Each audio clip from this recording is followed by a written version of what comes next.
Welcome back, my friend. To think that Flame Marshal Huayu was the Garlean agent. Together with Robon, Eileen lent us much-needed aid at the time of our Order's founding. She was particularly... When we discussed the subject, her eyes fairly shone with determination.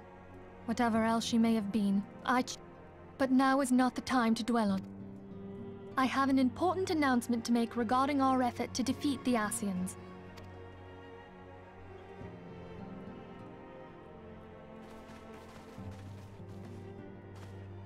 My thanks for coming, friends. By now, I'm sure you're all familiar with white auracite, the miraculous material that'll allow us to... Back at Snowcloak, we verified its ability to absorb vast amounts of ether. Alas, it leaves something to be desired in the area of stability. The stone can only store ether for a short while, but... In addition to auracite's inherent limitations, we must needs be wary of our foe draweth upon an infinite wellspring of power. Even should we succeed in entrapping him.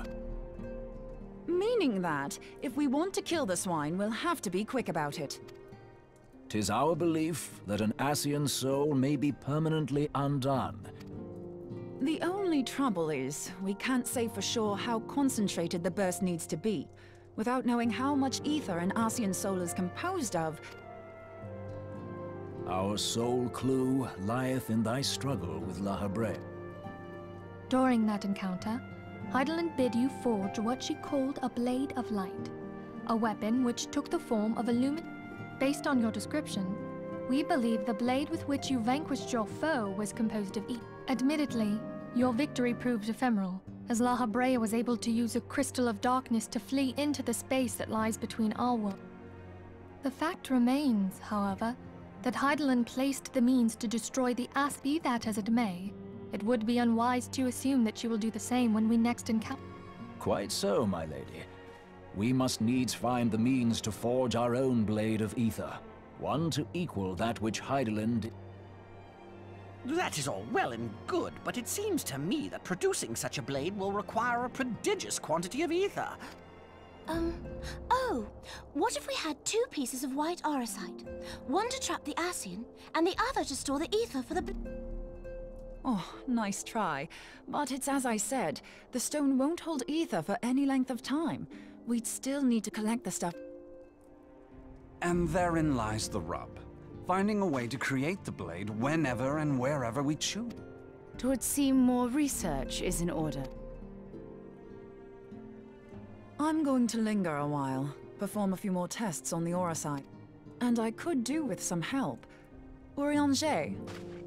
Mine apologies, but I am required at the Waking Sad. Lady Minfilia hath given me sole charge of the premises. 'Twould be Sole charge, you say? So you're basically alone there, then? Well, that settles it. I'll just have to come to you.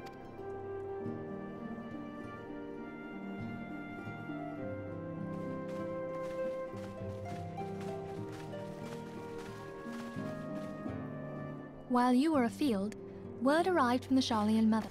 You will recall that a survey party was dispatched to investigate the incident at the Isle of Val. According to the report, the Isle has been erased from existence. 'Twas as... Aye, yet the mystery endeth not with the Isle's disappearance. It hath come to light that a number of scholars in various other locales were... What's more, they all had something in common with the head of the students of Baldessian. Every last one of them was researching a phenomenon called dimensional compression, or the rejoining as the ancient texts call it. All indications suggest Asian involvement, but I sense that a force greater still is at work. The entity the Dark Beings call the One. We must pray that my dear friend Kryl regains consciousness soon. If she bore witness to the Isle of Val's final moments,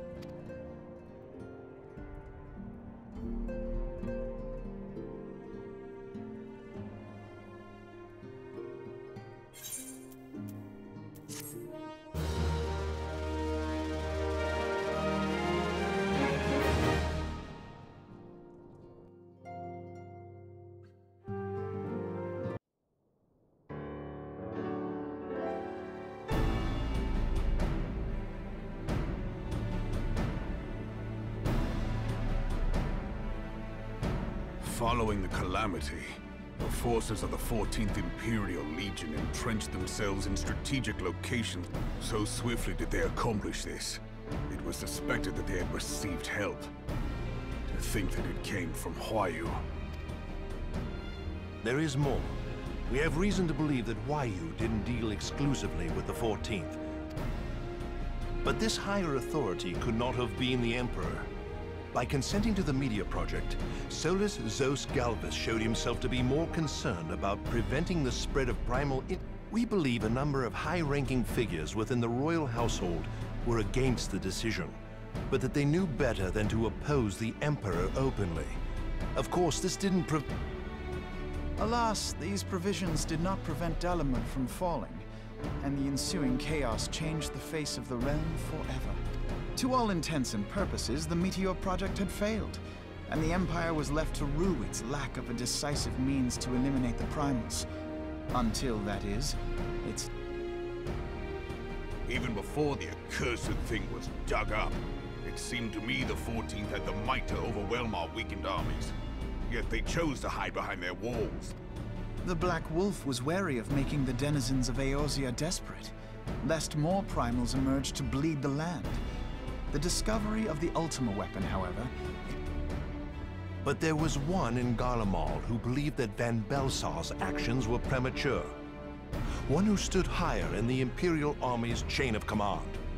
He ordered the in a bid to bring Van Belsar to heel. He used the agent he had planted in Ul'dah. A man who outranks Van Belsar, yet opposed the late Emperor's decision to annihilate Eorzea. This could only be the former Hylic, so he was Huayu's true. But one of several in actual fact.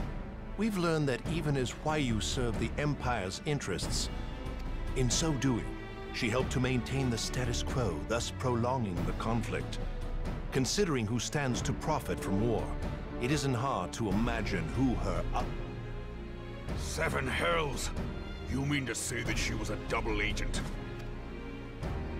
Triple, if you consider her services to Van Belsar and the new Emperor as neatly as these pieces seem to fit, one aspect of the puzzle remains.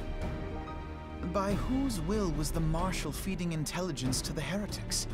And try as I might, I fail to see how aiding... Could it be that another hand is at work here? If so, what?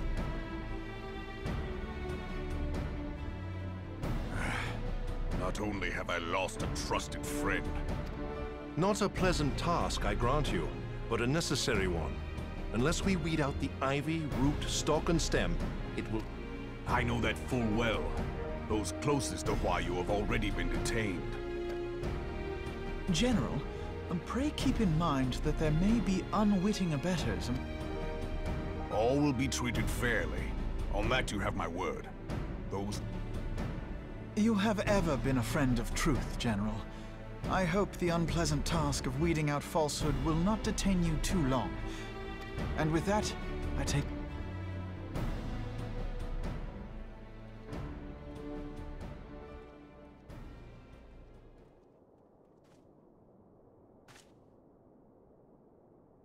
All these years. How could you, Huayu? How could you... Those cankers! Who take from this land and give naught in return, who use their power to disempower... I know you can hear me, monitorous scum! Your crimes... They have purged this land of your sickness!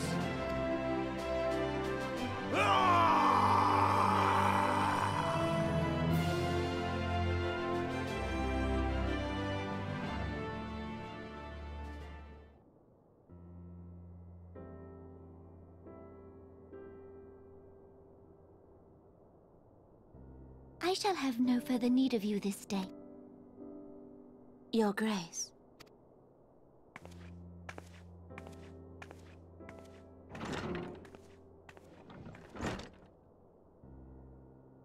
I fear that not even mine own chambers shall remain private. Has the situation grown Ever since he proposed the Cartiner Reclamation Bill, Teleji Adeleji has risen to greater prominence upon the backs of impoverished refugees. The monetarists were ever united in their pursuit of profit, but the man's actions have torn a rift in their ranks. Yet now is not the time to be bickering among ourselves. If this bickering is a threat to law and order, might you not have grounds? Would that the solution were so simple, Admiral. Alas, my moving to dissolve the Syndicate is certain to spark outrage among. This would serve to exacerbate the current unrest, and peace would slip still, be they rich or poor, natives or refugees. All who reside in Ul'dah have a right to pursue. If I am to perform my duty, I must needs tread warily. It would not do. Were Lord Lolorito here, he would doubtless say that I have my head in the... A ruler is required to take a wide view. Try as we might to cater to all needs, some will inevitably be overlooked. As such, but as you have informed us, the monetarists take no view but their own. They hunger for in the absence of a common cause. It seems beyond any one individual. And the presence of a Garlean agent within the Immortal Flames only makes even accounting for Uldah's historic reliance upon mercenaries. Such a grievous breach of security is unprecedented. Eorzea can ill afford for the Immortal Flames to be dampened now. Ere long, the Garleans will turn their ravenous gaze. Yet for this to happen, our nations must be whole. The true wealth of Ul'dah lies in the health, happiness, and hopes of her citizens. Alas, the citizens shall never know these things. The monetarists claim to represent the best interests of the people, but in sooth they desire only to manipulate them for the government to serve the people. For Ul'dah to move forward, it is not only the Syndicate. Nay, you... My friends, it was for no other reason than to make known to you mine intent that I request, when I make my declaration to the people, as the last monarch in the line of Ul, I make unto you this. Help Roban to preserve order and protect the people. Forsake them, and you forsake yourselves. For a strong Aor...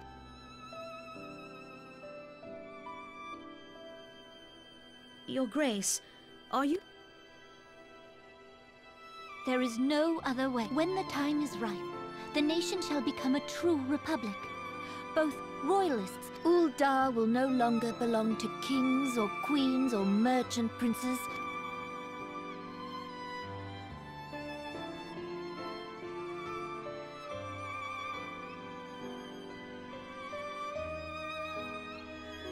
Roban, forgive me for casting aside all that you have...